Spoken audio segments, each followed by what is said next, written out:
Good evening. Welcome to the John Gaunt podcast. Tonight, the question is this: why can't Britain be more like Hungary? Why can't Britain or the United Kingdom be more like Hungary? They haven't got any problems with border control whatsoever, but they're still in the EU. They're even in the Schengen region. They haven't got a problem. Why?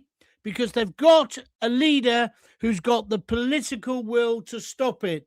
That's tonight's show. In the next half hour or so, I'll show you how we could do it if only we had a proper leader like Viktor Orbán behind my face there.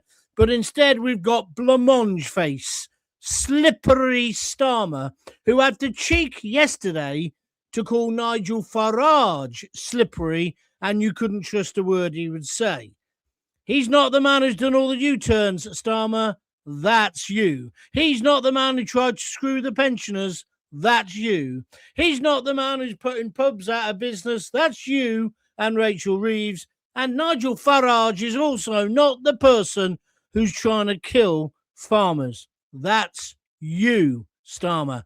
Book yourself in. This is going to be a cracking show. So tonight, good evening. Welcome to the show. I'm asking a very important question, which the political class doesn't even acknowledge, let alone refuse to answer. Why can't Britain be more like Hungary when it comes to borders and border control? If you don't know anything about Hungary, I'm going to tell you tonight. Because we voted for Brexit, didn't we? To take back control. Yet years later, the boats keep coming. The borders are wide open. And not only that, today, Keir Starmer is in gay Paris, openly cozying up to the EU. He says he's there because it's the coalition of the willing, or as I call it, the coalition of the effing useless. But what he's there for also, and maybe the real reason, he's trying to align us more with them. Not only that, he's getting a situation where there doesn't have to be a vote on whether we want closer cooperation. He's fiddling again. He's fiddling us again. He's conning us again. He keeps saying, oh, no, we're not going to go back in the customs union. No, we're not going to go back in the EU. As per usual, Sir Keir wants to use the back door rather than the front door and be up front with you and me. He is deliberately ignoring the democratic will of the British people. And we've been talking about this for weeks now. Why doesn't he just stop people coming in? I keep saying, put the Navy in the channel, put the army on the beach, close the hotels, detain everybody. So it's deter, detain, and then deport. It would be sorted. Why doesn't he do it? Well, when we look at Hungary, I think we'll find out the reason. However, Hungary, which is still inside the EU, and indeed their president was there today at this meeting, although he's had some very firm things to say. He said yesterday in a speech, no migrant camps, no relocation schemes, no open borders. Wouldn't you love our Prime Minister to say that? And as a result of all this, and following it through, just like Trump's done in the United States, just like Australia did, they've had fewer than 1,000 illegal entry attempts, even attempts, this year. So tonight, I'm exposing the excuses. I'm challenging the narrative that it's too difficult to do because we're in the EU. I remind you again, Hungary is in the EU. So I'm going to ask, why Starmer? Why would he rather betray Brexit and betray Britain? He is a traitor, than actually defend the United Kingdom. I'm asking, why can't Britain protect its borders like Hungary has? Why is Keir Starmer cozying up to the EU? He obviously wants to pull us back into their orbit. But meanwhile, the borders remain open. Still hundreds of people coming in, despite the clear democratic mandate of Brexit. We won, you lost, Starmer. And Hungary proves it doesn't have to be this way. If you want to comment, just write a comment in the comment box and I'll come to them as the show progresses. But under Viktor Orbán in Hungary, they've made their position crystal clear.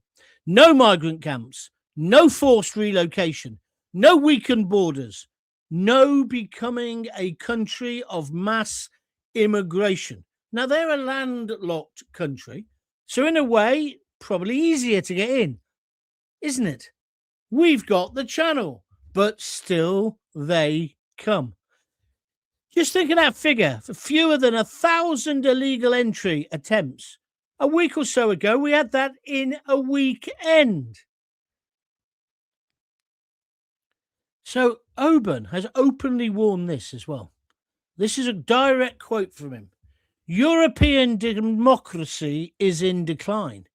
Elections rerun. Parties surveyed. Candidates bollocked. Leaders punished for defending borders. They got fined 2 million euros, I think, for daring to say we're not going to let people in. They're not paying it. Free speech sanctioned. Hungary, he says, chooses competition over bans and sovereignty over centralized control. Viktor says that's what democracy looks like. And then he says, come and see for yourself.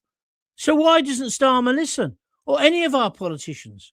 Instead of ignoring and betraying the British public, Starmer should take up Viktor Orban's challenge. And he should follow Hungary's lead on borders, sovereignty, and democratic accountability. Do you agree? I love this quote from him. He says, Hungary is a sovereign Hungarian nation. We reject the Brusselian, he calls it, the Brussels push for a United States of Europe. The EU works best with strong member states, not forced uniformity. We, in Hungary, decide our own foreign, energy, and economic policies. Our future is in the EU, but with Hungary firmly in control of its own path. Now we're out of the EU, and we're not even doing that. We're getting nowhere near what Viktor Orbán's done. Why? I'll tell you why. There's no political will. And you and I are being conned by Starmer, not just Starmer and Labour, the whole of the political class, including the mainstream media, the BBC. They don't want us to be separate from the EU. They would love us to go back. Look at the way they treat Nigel Farage. Look at the way they treat anybody who says, well, actually, I'm quite happy being British. And you know how it is at the moment. You feel as if you can't be British. I don't want to be European. I don't want to be part of a European superstate. And really, that's what Hungary's saying. And it's not just Hungary. I've been watching videos today in Poland. When people get through their fence, they're immediately stopped and deported. In Hungary, they don't call it deportation. They just return them to the country on the other side of the fence. They don't want to get into debates about whether it's being deported or not. They just do it. Why don't we act like that? We're not even in the EU, and we're still kowtowing to them. And so today, you've had the alliance of the flipping useless meeting to decide what they're going to do about the Ukraine. That's another thing that he's really tough on. Viktor has agreed that the EU can continue to back the Ukraine, but he's saying not one penny of Hungarian money, any more money, is going into it. We're still giving Zelensky and his goons loads of our money, whilst we've got people living on the street. It all doesn't make sense, does it? Or maybe you can make it make sense to me and explain. But I would rather be, it makes me sick when I'm watching GB News and I see the advert for Poland and they're saying, I'm tempted to go myself, come to Poland, blah, blah, blah.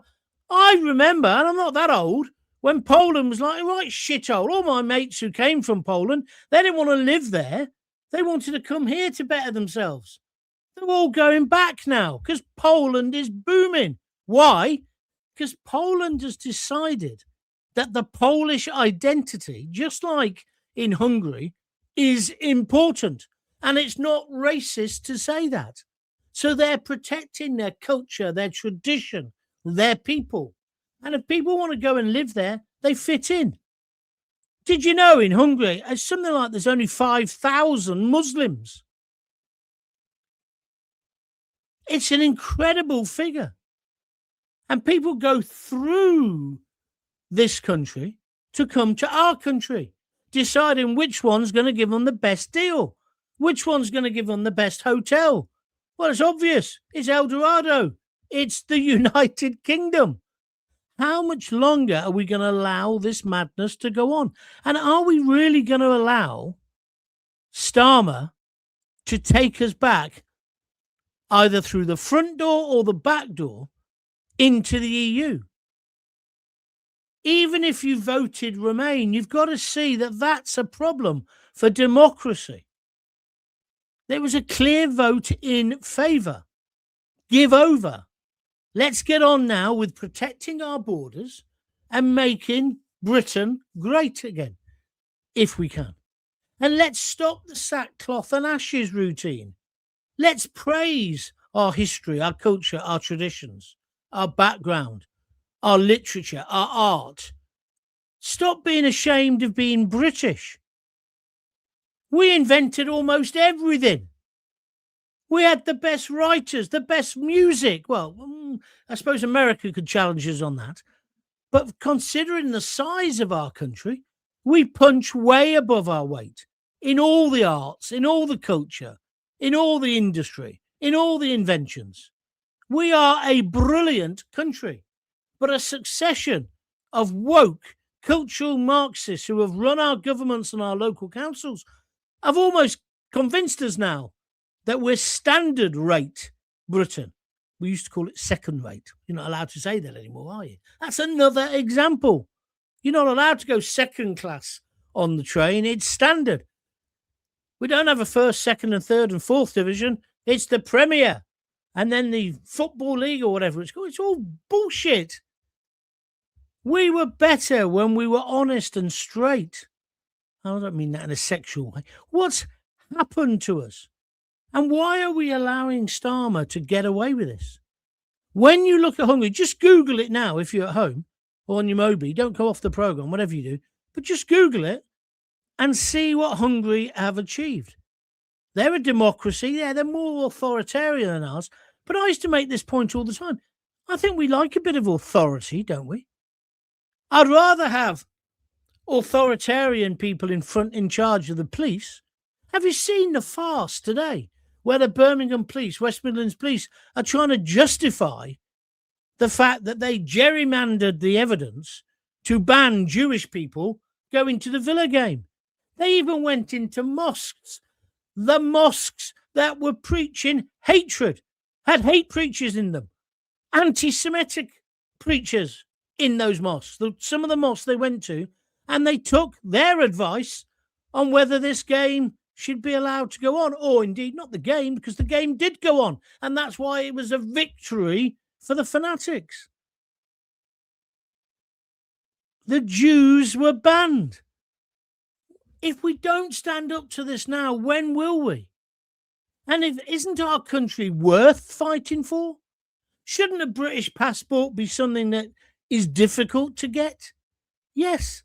And then I was reading about translators today in the National Health.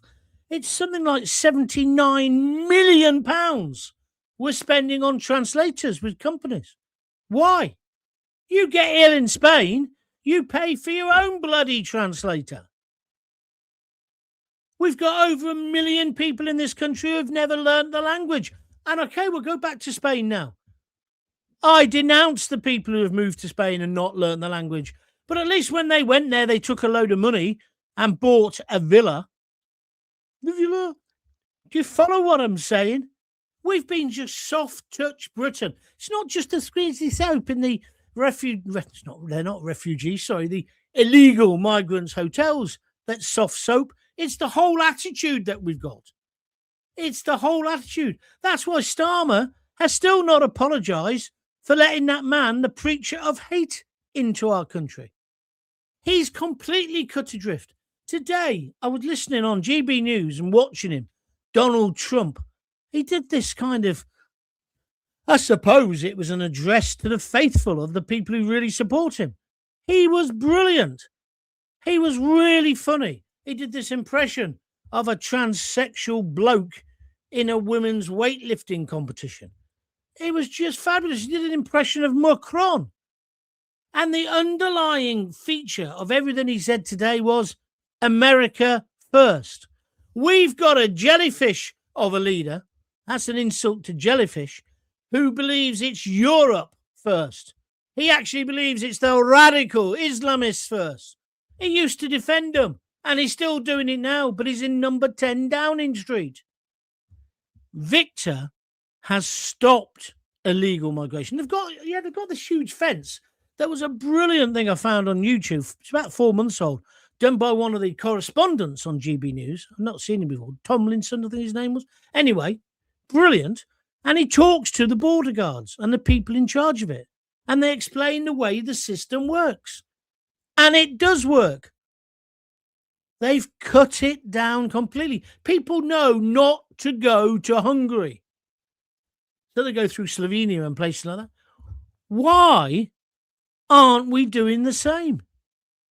Over to you. Right, I'm here now for about another 20 minutes. If you want to join in, put your comments down. And if you've not found out about Hungary, you've got to do it. It was an absolute revelation to me. I've got a guy who lives in Hungary who listens to the show. He's been getting right on my tits recently. Oh, all you ever talk about is Starmer. I think his name's Peter. So last night I banned him because I just had enough of him. I put him in timeout. So he's going to be annoyed if you can see this because we're talking about something he wants to talk about. There we are. But I won't be set an agenda by anyone. So that's why I'm not in the mainstream. I don't want to be in the mainstream. I want to be here talking about things that concern me. And these figures today about Hungary blew my mind. And then I saw videos of Poland. It was unbelievable. They're cutting through the fence. Then suddenly 2 armoured cars turn up. All the guys get out of it and they all go, oh, put their hands in the air. They're assuming the position on the floor, eating gravel. And then they're chucked back through the hole. And the hole is then wired back up. That's the way to do it.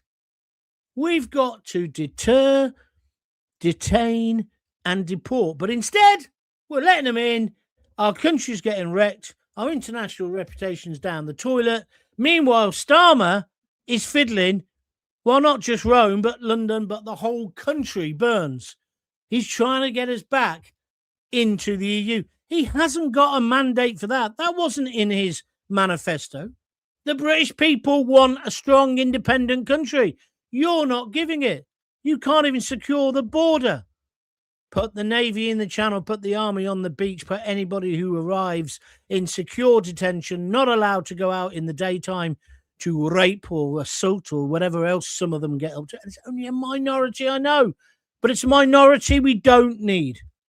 This is the John Gaunt podcast. If you like what I'm saying, press the like button. If you want to donate, you know how to do that as well. You just press the $sign and donate as little or as much as you want. And today, with it being Tuesday, it's the last day of the week if you want to buy me a coffee or a beer. And I could really do with one. So if you fancy doing that, go to www.buymeacoffee.com/John Gaunt. Buymeacoffee.com, all one word, /John Gaunt. Right, let's get going. TV Steve Harris says, evening, Gaunty. Evening is another Steve Palmer. Orban versus Starmer. That's a no contest if I ever saw one. Well, yes, Steve, it's unbelievable.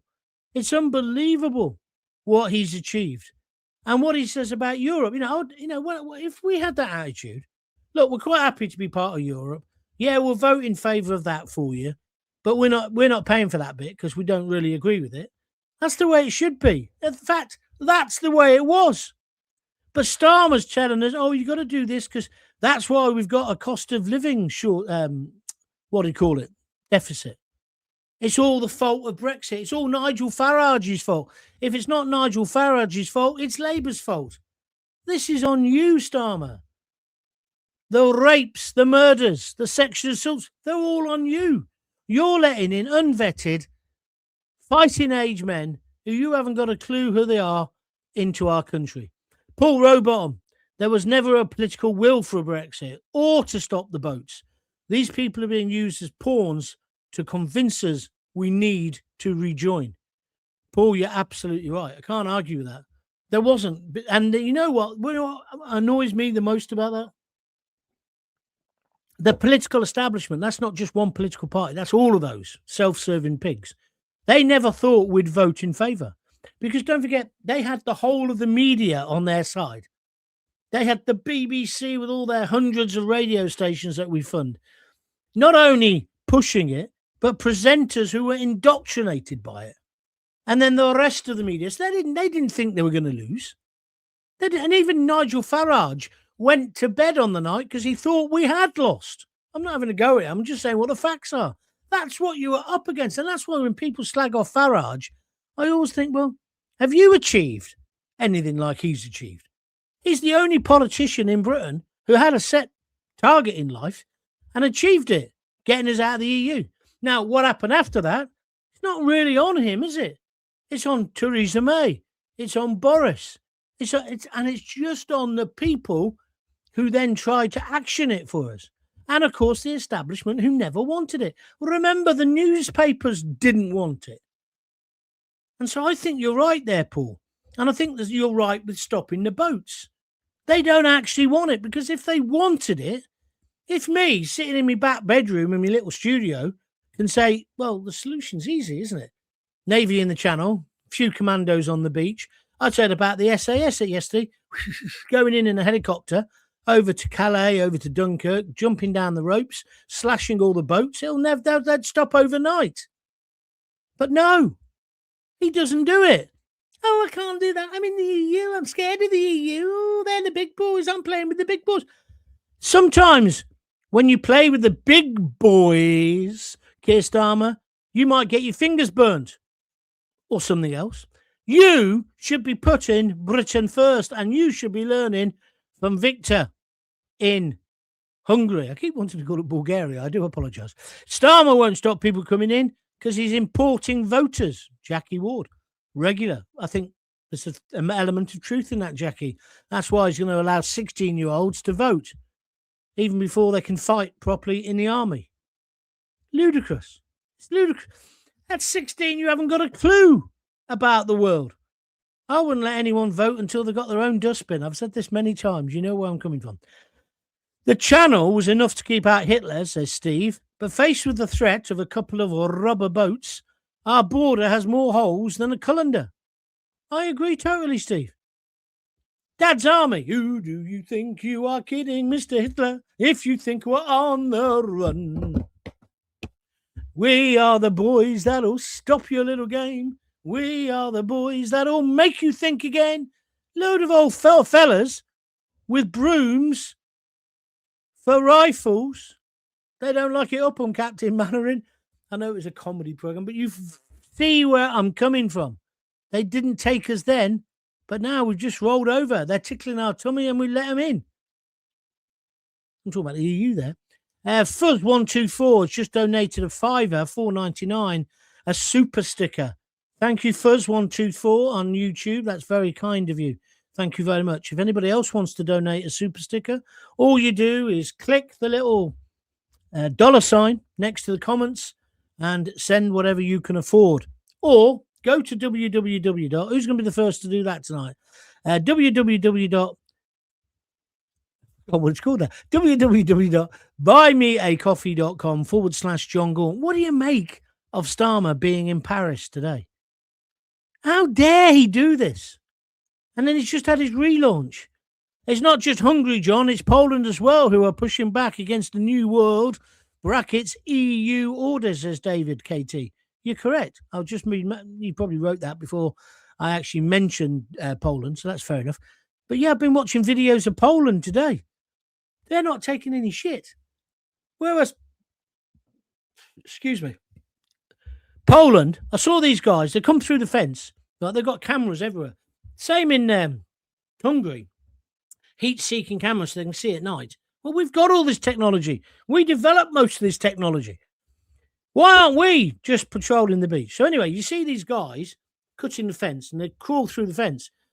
And they let about, 8 of them in before they come down in the cars. They come down in 2 massive 4x4s, whatever the sound of the Polish police is, jump out, and before these guys can say, I'm claiming asylum, their face is in the fucking gravel.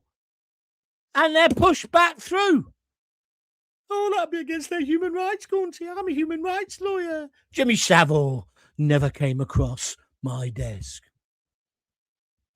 Anyway, that's what Starmer says, isn't it? It's rubbish. And Viktor is proving it, and so is Poland. Good evening, John. I can't wait for the EU to completely fall apart. Their open border policy may well be their downfall. One of those bureaucrat leaders say Great Britain is just a colony now after the 2016 vote to leave. Yeah, they did say that. But Den, that's also what Viktor Orban's been saying today. He says, I'm not going to leave and let the EU crumble. He says it's going to crumble anyway. And I think he's probably right. Yeah, we don't need those jokes, Leanne Tail. I tell them better than you, and you are just a bit too one-dimensional and will get us all into trouble. So stop it. There's no need for that. Russell Marriott, we are a shithole. Well, hard to argue with, isn't it? Andrew Hamer, if we don't action the illegal migrants breaking into the UK and protect our borders now, we won't be able to reverse this horrendous situation we are in. Well, that's what I was talking about yesterday. And I've got a few people after the show saying, Gaunty, I think you're panicking. I don't think I am. Because Starmer has now said, I was elected on a mandate and that mandate was for 5 years. I'm not going anywhere. He's determined to stay. And as we know, the Labour Party is so riven with internal politics, left versus right, I don't think they know who they could replace him with anyway. And I don't think he needs replacing. I think we need a general election. I think the whole lot of them need to go. But if they're still in power in 3 or 4 years' time, you're right. A lot of these people who are getting in now will be fast-tracked anyway. Before you know it, all their relatives, because you know they can bring over like the whole bloody tribe. I'm not being racist. I mean a whole load of them. In-laws and outlaws and the rest of them. They'll all be bloody voting. And they ain't going to vote for Christmas, are they? How do you think Khan's keeping in control in London? And look at the way, I'm sorry to say, I'm going to say it, and people are going to say I'm a racist. London has changed, and I don't think it's changed for the better. I'm all for a bit of diversity, different things to eat, different music, different culture. Yeah, that's great. But the dominant culture of the United Kingdom should be British or English. You couldn't go to Scotland and say suddenly, I don't want to use the word hogmanay anymore. We're not going to do any of that anymore. It's a bit exclusive. You can't. It's just not the way it is. You're never going to stop them eating, it's a joke, deep-fried Mars bars if they want. Do you understand what I'm saying? And like this cultural appropriation, we can't wear a Rasta wig, like you used to buy when you went to the Caribbean. That's wrong. I'm not talking about blacking up because that is clearly wrong. But they can appropriate our culture. It just doesn't add up. None of this adds up. And I'm sorry, some of the places where these people come from, our culture, our education, our socialization is superior to theirs. I'm sorry. That's a fact. I don't know if you've seen that snob, the little guy. He hasn't started shaving yet. He's on the news agents with Emily Maitlis, the one who's got like a pea brain. But she's very clever, but pea brain when it comes to common sense. And John Soft Sopel, yeah? I hate that guy. One day I'll tell you why. But I saw both of them at Donald Trump's party when he got elected the first time. And, no, shut up, John. And the little one, what's his name? He's on LBC. He was bragging today on Twitter that he had 4 million downloads for his show on Saturday or Sunday. Yeah, but 3.9999 million of them were taking the piss out of you. Lewis Goodall, that's his name. They were taking the mickey out of you because he was talking about colonialism and the rest of it. Some black fella, if you've not heard this, you've got to Google it. Some black guy rings in with quite a strong African accent, and he says, well, actually, I think the Brits did some good, and maybe we could do with a bit more of that in certain African countries.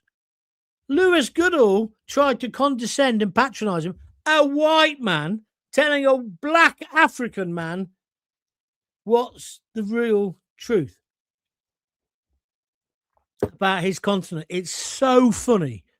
And in the end, right, first rule of phoning, don't go into an argument that you can't win, or secondly, find an honourable way out of. Putting the phone down on him, Lewis, is not the honourable way. You're not a phone show host. Why? What is it with LBC? Oh, let's have another left winger. Why? Your biggest crowd puller is Nick Ferrari. It's just a joke. It's just a joke. Terry Wheatley, him and the useless Ed Davey, who actually thinks he wants to no contact with Trump. They're two clowns together. You're absolutely right. Yeah.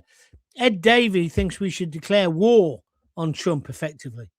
It's like this whole farce about Greenland. It's nonsense. Denmark controls Greenland. Have you seen where Denmark is in relation to Greenland? Have you seen where Greenland is in terms of proximity? Because don't forget, the world is round. It's a spit from Russia.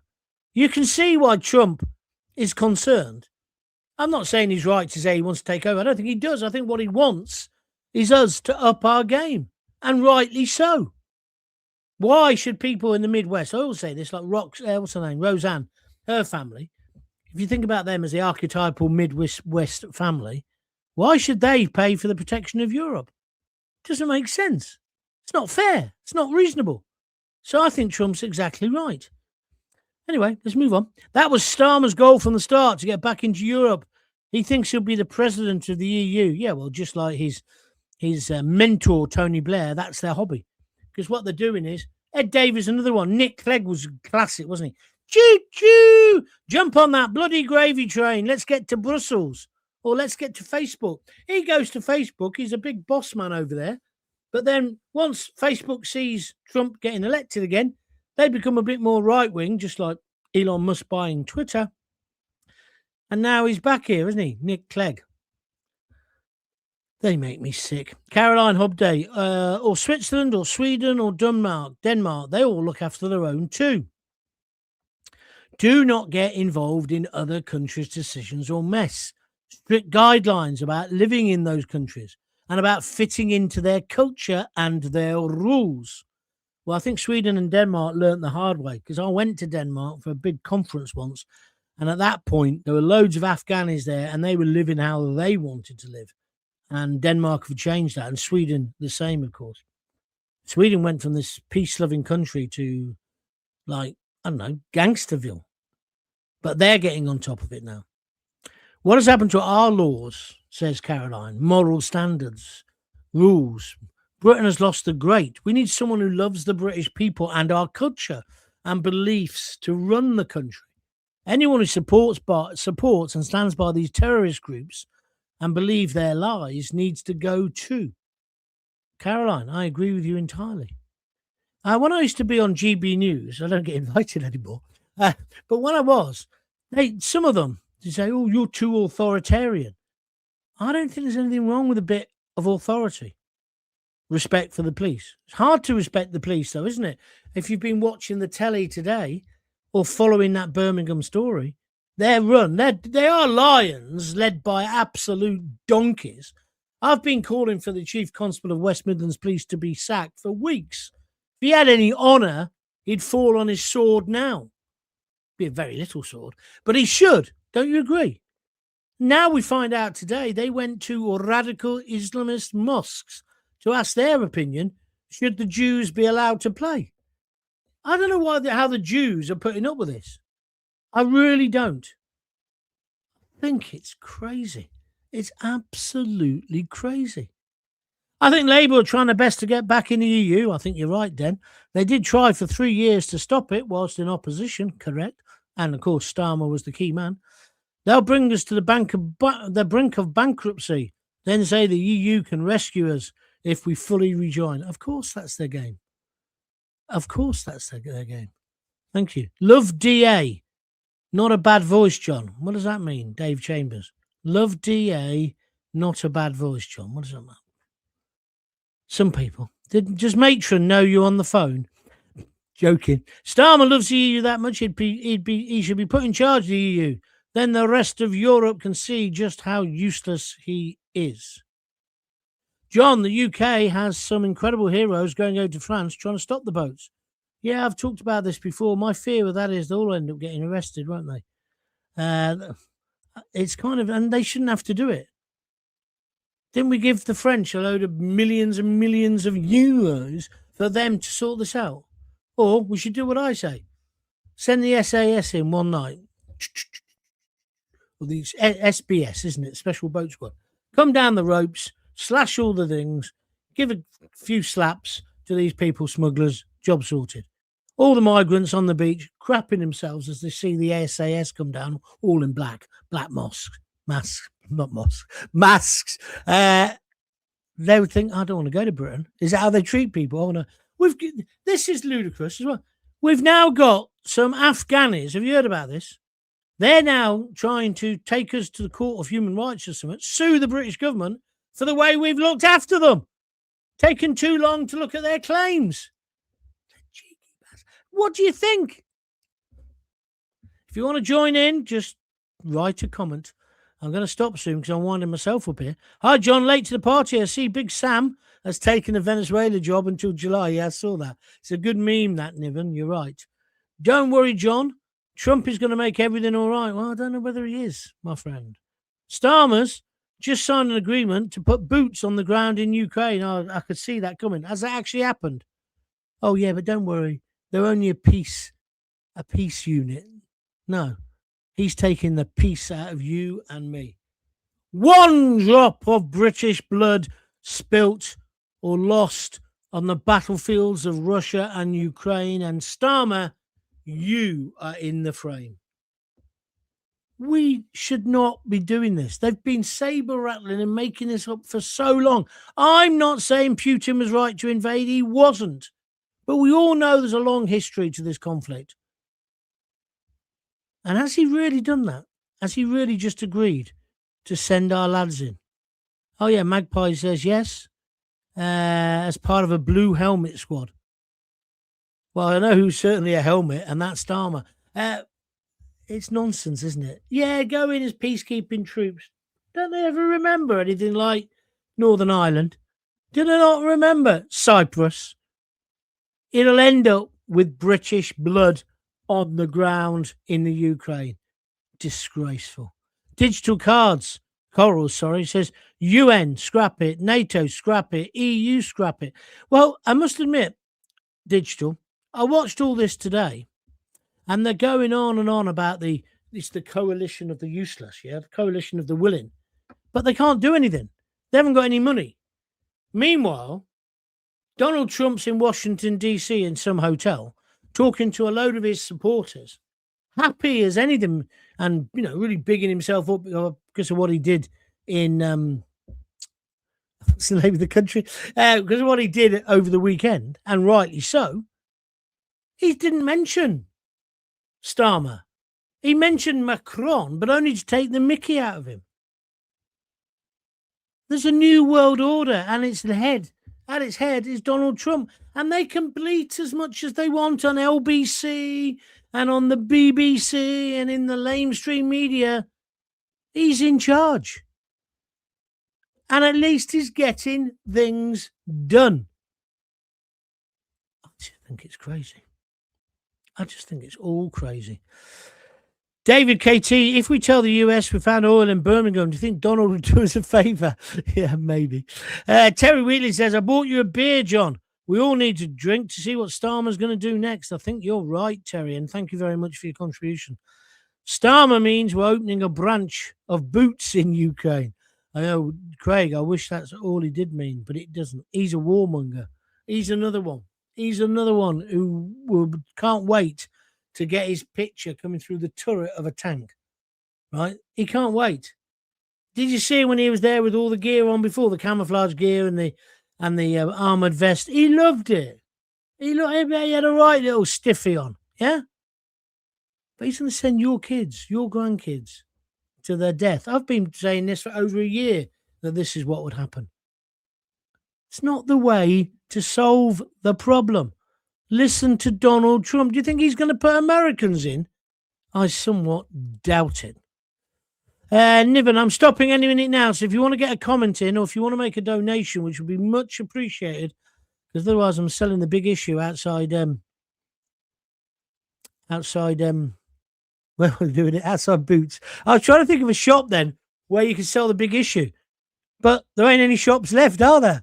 In the old days, it'd be outside Woolies, next to the geography teacher from school who's selling the Socialist Worker, promising us there's going to be a revolution. Most of them are in the Labour Party now. Hi, John. Trump's seen that the world order is changing and is acting in America's interests. It will be interesting to see how this plays out. But the uber liberals day is done now. I think I've got to agree with you, Niven. I think I've got to agree with you. Dave Chamberlain is now telling me what he meant by DA. I didn't know what he didn't know what he was on about. I was thinking about Duck's arse, the haircut. He says, Dad's Army rendition, John. Sorry. Oh, is that when I sang my Who Do You Think You Are Kidding, Mr. I tell you what, I still think that's brilliant. Although I have got a question. You might want to just throw this one in or answer later in the day. Has any TV series had a film spin-off that was any good? Like, for example, Morecambe and Wise, the greatest ever comedy double act, probably. Their show was watched by 26 million people. But did you see their films? They were crap. On the Buses, crap. Dad's Army, that movie. There's two movies. There's the original one and then there's the remake. Terrible. What is it? Is it just because those guys can only write only write? It's one of the hardest things in the world. Write situation comedy. I don't know. What do you think? Even John Sullivan, who wrote Only Fools and Horses. He did that one where he went back in time and they were longer and they were crap, weren't they? They weren't any good. Well, they weren't crap, but they weren't of the same standard as Only Fools and Horses. You might agree, you might disagree. Look at this. Digital Corals has just donated a tenner on YouTube. And he just says, love you, John. I don't know if it's a man or a woman. I don't care. Thank you very much indeed, Digital. That's a really brilliant contribution and it'll really help. Thank you very much indeed. Kim Krasnicki says hello. Is that all you're going to say? He said they are deploying 800,000 volunteers to help with the defense and rebuilding. He never said they were the Ukraine military. Magpie. Don't know what you're on about there. Hi, you're talking about, it won't be that many people he's sending. Hi, John. I wish Trump could pick up Starmer and Khan and at the same time Lammy. Don't we all? Can you imagine that? Imagine that. Put them with the old glasses on the plane. Sensory deprivation. Lammy wouldn't know any difference because there's nothing in his fucking brain anyway. Is there a spot outside the Rico Arena where you could sell the big issue? You're a funny boy, Niven. Yeah, very funny. I tell you what, Coventry at the moment, we've gone off the boil, but have you seen who we're getting? We're getting that geezer from Crystal Palace on loan because he can't get a game with the Palace and he's been out somewhere else and he wants match play. And then another guy who I was just reading about, I think Chinese or something. Both good players. It's good that Frankie Lampard and Doug King are saying we need a bit more firepower. We certainly do. What's this Britain and the UK with France, GB News, to do with Ukraine? What's this Britain and the UK with France, GB News, to do with the Ukraine? Then, do you think you could write that again, but in English? Yeah? What was I saying earlier about the shops? It was outside Woolies. In Coventry, it was always outside Woolies or British Home Stores where they stood selling the Socialist Worker. But where would you sell the biggest? There aren't no shops. The world's changing. I should do something about this. Oh, hang on. Somebody arguing with me, which I like. Mark Cavill. 1892. Minder the movie was very good. Wasn't there 2 Minder movies? There was certainly... I can remember one with the lad, Gary, whatever his name is, and George Cole, after Dennis Waterman. They made a movie that... I didn't really rate that.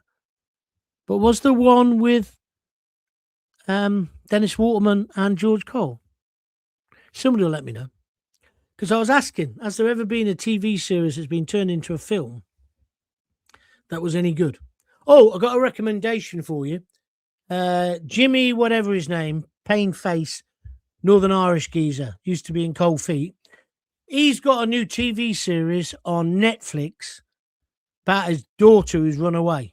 I watched 3 of them last night. Runaway, it's called. The clues in the... So it's called Runaway. Watch it. It's brilliant. It's free on Netflix. Well, if you've got Netflix. Very good indeed. Very good. Andy Borg says, Rock and Chips, John. Only Fools and Horses back in time. You're right. That's what it was called. It was terrible, though, wasn't it? I got a mate, Dan, who supplied a lot of the music for that. Don't get me wrong. John Sullivan and Only Fools and Horses, some of the best comedy, British comedy writing ever. Ever. The guy was a genius. But I don't think the longer versions of those programs work. Certainly not Dad's Army. They would make a mint selling it at Spurs.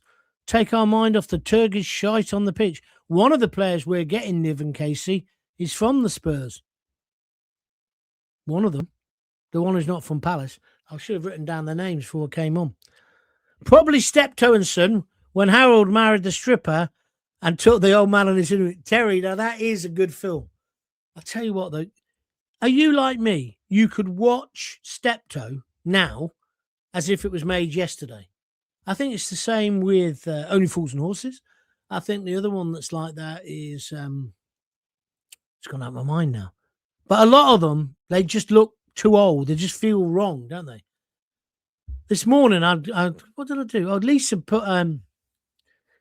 I was watching GB News. She comes in and turns over straight away. What are you watching this crap for? Blah, blah. Anyway, so she put on an episode of the one with John Thorin. Morse. I said, what you put this on for? Oh, I like a bit of Morse. I said, they're 2 hours long. You've just told me you're going out in 20 minutes. I just thought I'd watch a bit. And I'll tell you how old it was. The TV screen was like squared down like that because they must have filmed it in a different ratio. It was like watching YouTube. I used to love that, though, didn't you? Morse. Never had a clue how he worked it out. And when my daughter went to Oxford, you have to go down and stay with her. Well, I still do now, but when she was actually in the Oxford colleges, you can't go anywhere and not hear the Morse theme. In your head, I'm talking about. All the locations. And loads of them were filmed in her college, obviously, before she got there. It's like in her college, they also filmed in, you know, the big hall in, do you want me to shut up in a minute? The big hall in the Harry Adams, what do you call it? The most famous children's book in the world. Harry Potter film. You know, when the owl comes in and all eating the dinner? Well, that's in the college dining room. I've had my dinner in there with Rosa and Lisa. They had these formal dinners. But that was filmed in there. It's amazing. Amazing. And that one college has created 12 or 14? 12 or 14 British prime ministers. Just that one college. Christchurch, it's called. It's got its own. I tell you how posh that college was, right? It's got its own cathedral. Not a church. A bloody cathedral in the grounds. Incredible. Absolutely incredible. And she was there. Most of the boys had been to Eton. And you know what? I was a right working class. I think I've told you this before. I was right working class. I thought, what do they know about anything? And they didn't. But actually, some of them were really nice kids. I mean, you can't blame them for their upbringing, can you? I'll tell you about when the guy said to Rosie, do you want to do the Ocado shop with me? And then she told him about going to the shops and how to buy biscuits. No? Maybe I'll tell you that another time. It's a very, very, very, very funny show. It's Yang Min Hyok. I don't know anything about him, I'm afraid. Oh, you mean, is he Chinese? The player who's coming to play for Coventry on loan from Spurs. But Niven Casey knows the name, but he doesn't know who he is. Yang Min Hyok.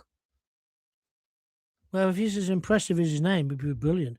Best Steptoe and Son was the Kung Fu episode. No, that was good. I'll tell you the best ever Steptoe episode. It's when the old man teaches him ballroom dancing because he's got some bird who he's going to meet that night. And he goes out and the episode ends with him coming back and he's in a really bad mood, the lad, because he taught him he taught him the female steps or something like that. But it's just nice. Here's one for you. The movie of Whatever Happened to the Likely Lads. Was that any good? Oh, did I love that program? You remember the one where they don't want to know the England result? Every bloke in the world has lived that experience. Every bloke in the world. Anyway, and the Liverbirds. I used to love them as well. Hi, Gaunty. Give you a plug on the Mike Graham show. Give you a plug on the Mike Graham show this AM. 74 quo. What are you on about? What's that? You giving me a plug? What do I want a plug for?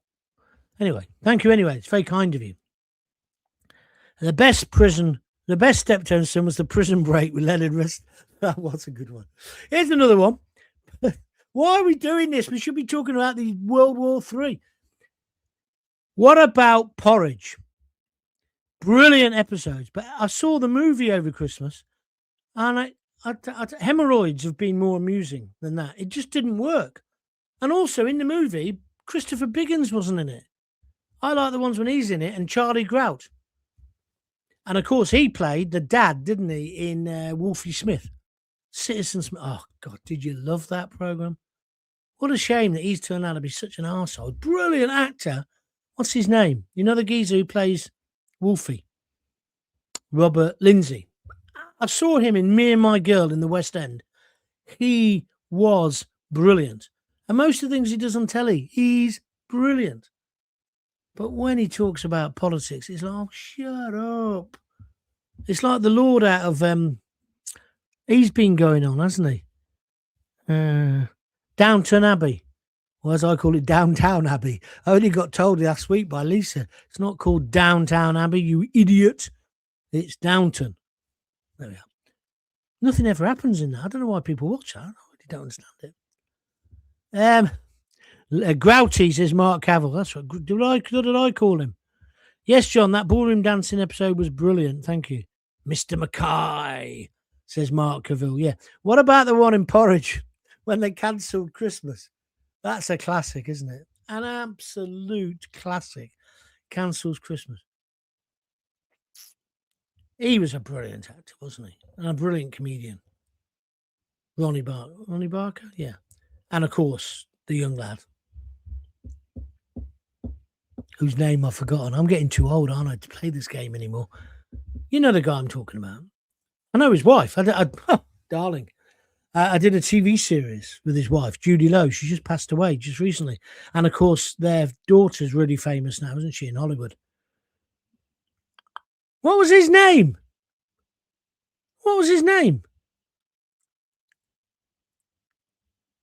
Anyway, Leanne Tails having a go at me now. You're talking crap, John. The Porridge film was so funny. Well, maybe you haven't got much of a brain, Leanne. Maybe. No, I just didn't find it funny. Sorry, compared to the series. Rising Damp Geza. No, don't what you're on about there. I used to love Rising Damp with Philip, who became he's the commissioner now, isn't the commissioner? Commissioner in Death in Paradise. Who's the guy that is it? Beckinsale, Richard Beckinsale, Judy Lowe. I worked with her. That was her. That was his wife, and of course their daughter's Kate Beckinsale. I'd like to work with her. Keeping Up Appearances, being local was very funny. It was never really floated my boat, I must admit. But yeah, it was filmed here in Coventry and in Bedford, wasn't it? My favourite Steptoe and Son is Divided We Stand. Oh, yes. Where they partition the house because they've fallen out with each other. I copied it by drawing down a line down the middle of the floor when my brother and I shared a bedroom. Yes, Richard. That was a brilliant episode. Oh, I could do this all night, but I can't because I've got other things to do. Somebody else, this is good because people are arguing. The Porridge movie was great. The non-celebrity football team breaking into the prison. It was great, says Charles Freeman. I'm going to have to look at it again, Charles, because I missed it on that level. I really looked at it and didn't enjoy it at all. But I'm willing to be proved wrong. Absolutely. Craig's getting us back to seriousness. Here we are enjoying ourselves with a bit of nostalgia. John, what do you think will happen with Mahmood regarding Begum? Well, they're going to let her in, aren't they? But I don't want to get worked up about that tonight, Craig, but thanks for your question. They just won't let him in. They will let her in. Of course they will. That's what they're working towards. May as well. They have left it, letting every other murdering terrorist scum who wants to kill us. Oh, but she was groomed. She weren't looking groomed when she lifted up the dustbin lid by her own admission and saw the severed heads of Westerners. No. She just carried on knocking out the kids for them. I've got no sympathy for her. No. The best bit of Divided We Stand was the match of the day seed. Yeah, because he can't see whether the goal goes in, can he? Or something like that. Well done, Niven. Oh, can I go in a minute? I've had enough now. Great programs in memory, says Adam Calming, one of my regular listeners. And also, he's the man who supplied the lights. He's responsible for this. They still make me howl with laughter. So much better than some of the crap now. Exactly. When you compare, Adam, what was on offer over Christmas, right? It was absolutely appalling. I was telling you, I was going to do a podcast called Christmas Was Crap and So Was New Year's Eve. I was going to do it the other day and then something else came up and I did that. Maybe I should do that tomorrow because I've got a lot of thoughts about, well, Christmas isn't Christmas anymore, is it? It isn't.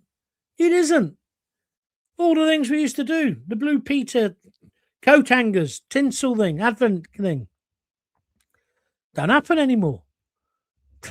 People saying Merry Christmas, Happy Christmas to you. People being nice to you in the street. Great programs. Getting the radio times and the TV times and putting biro circles around what you're going to watch. I didn't even buy the radio times this year. Excuse me. I'll have to eat in a minute. I didn't do any of that.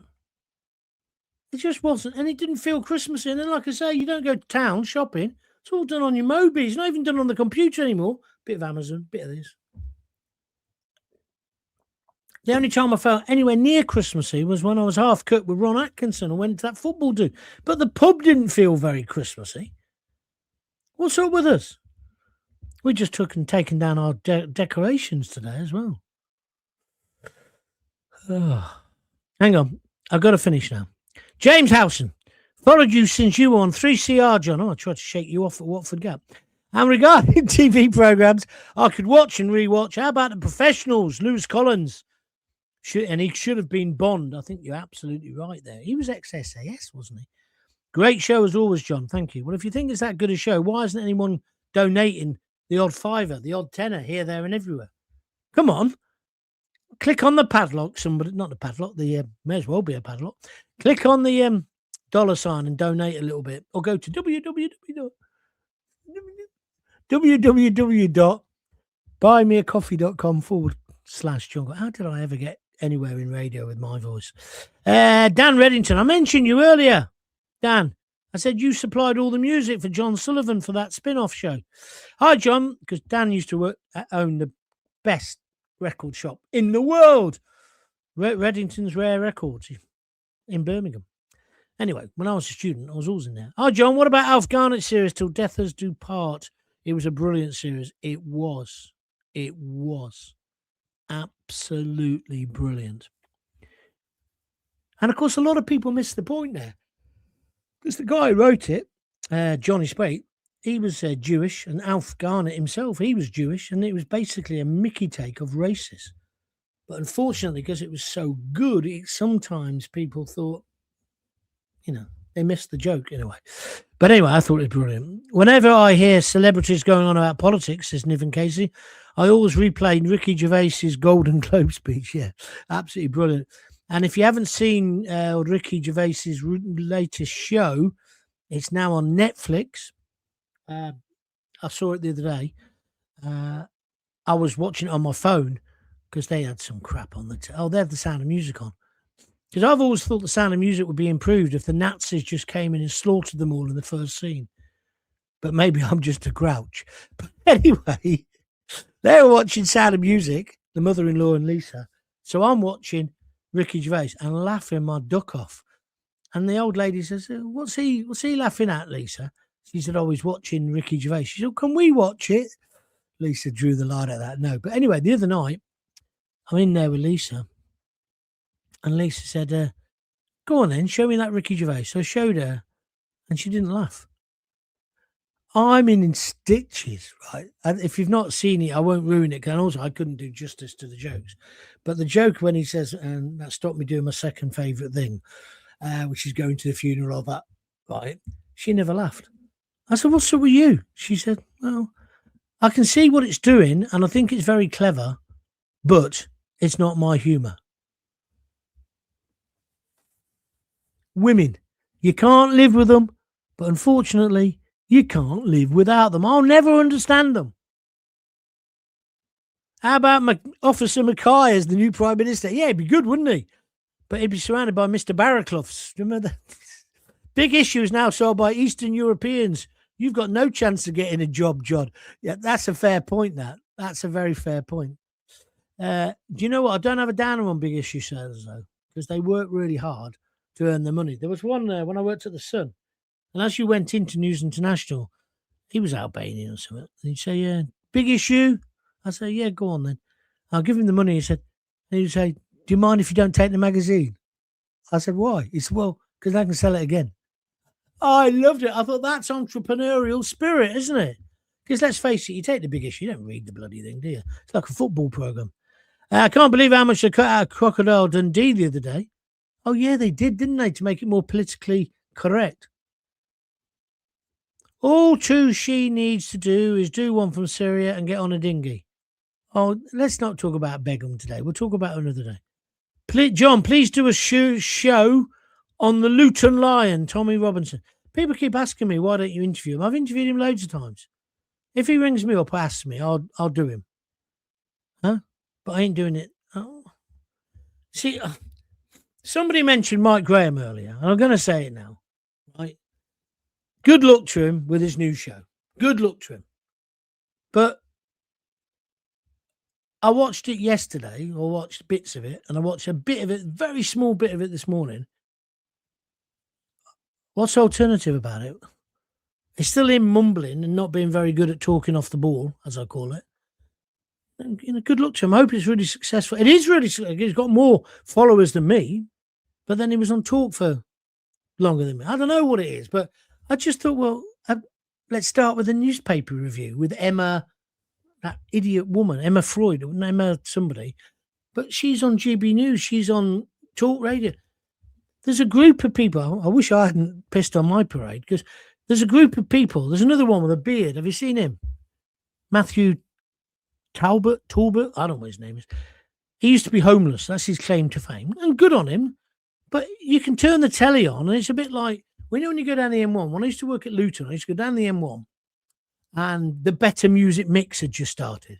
So you'd hear the Better Music Mix for Coventry, whatever, and they'd play a record, and then they'd do a joke that was obviously written for them at the main base, right? And then you go into the next transmission, not BBC, Radio Northampton, the Better Music Mix, whatever it's called, right? And he'd play the same record. His records were just either one or two ahead of the one from Coventry. But then he'd tell the same joke. And they'd call it the Better Music Mix. Now, what do I know? This became a massive brand all over the country. But it's like crap, really. And it's a bit like that when I listen to talk radio. All the people who are doing talk, like, for example, like I said, Mike, I'm not having a go at him. I'm just saying, starting with a paper review with Matthew, whatever his name is, the big beard. And then he goes on to then you turn over and he's on GB News. And then you turn over again. Well, I guess I don't know. I don't ever listen to talk, but I guess then he's on there. And now he's on Mike Graham. That's hardly revolutionary, is it? Yeah. And I don't want to blow my own trumpet. All of them, you can tell they're reading a script. They just can't talk. There's no script here, as you can tell, which is why in parts it's crap. But it's just meant to be honest anyway. Shut up, John. I'll buy you a few coffees soon again, John. Thank you, my friend. Richard Pope, Greatest Hits Radio is like that now. The songs skip as you travel, laugh out loud. That's absolutely right. I used to go down the motorway every day to Luton, and it would flick over and flick over and flick over. Then there was a period when I was working on BBC London, and we'd do all the big debates. And then I'd get on the train, and if I could get a signal, I'd have a listening. I'd listen to LBC, and oh, I'll tell you the best one was when I was working on BBC London. I used to work there in the daytime, weekdays, and then Saturday I go and work at WM in Birmingham and the Black Country, which I adored, right? Best thing ever in Birmingham, that was, right? And we used to do this really funny show on a Saturday, but politics. But the Brummies, I'd do some of the serious subjects. And the way the Brummies talked about it was so different to the way the London audience talked about things. It's like being in a parallel universe. I was just the same. Rough-assed, under-rehearsed, ill-informed, bit of a fascist, all those things. They seem to go down well with both audiences. LBC is the biggest woke show on the earth, says Forever English. You sent some money yesterday. Thank you, Forever English. I don't really listen to it. I only see the clips when they come up on, what do you call it? I think they're rubbish. I think it's a rubbish station. James O'Brien. And that Lewis, whatever his name is. Terrible. Nick Ferrari, he's a class act. Doesn't believe a word he says, though. Shut up, John.